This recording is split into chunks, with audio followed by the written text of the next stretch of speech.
خواجه دریاب کی جان در تن انسان ندب است. آدم از عالمی الویست شرفی جان ندب است.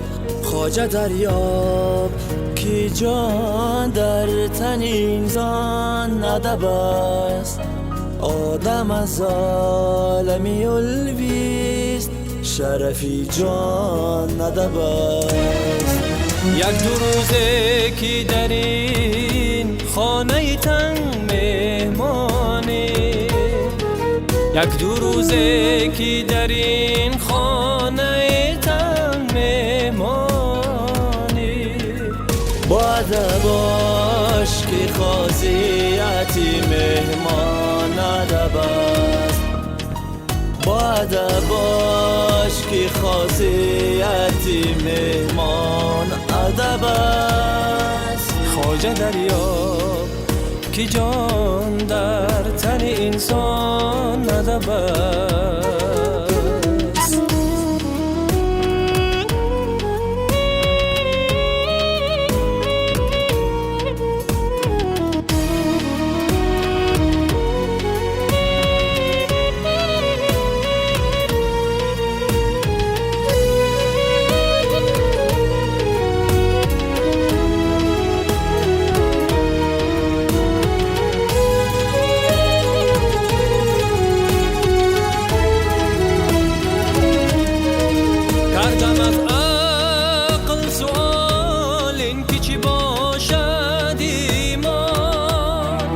عقل در گوشی تنم گفت که ایمان ادب است.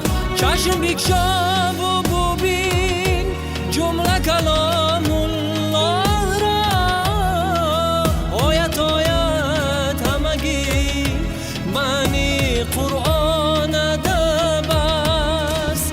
چشم بگشا و ببین جمله کلام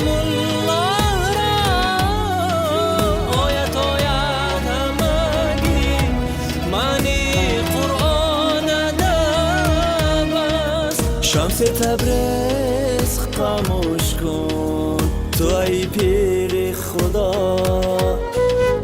انوری سروی همه شمعی شبستان ادب است.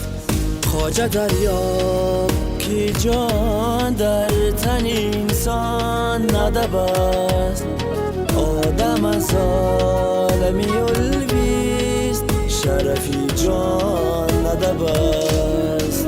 خواجه دریاب کی جان در تن انسان ندب است. آدم از عالمی الویست شرفی جان ندب است. آدم از عالمی الویست شرفی جان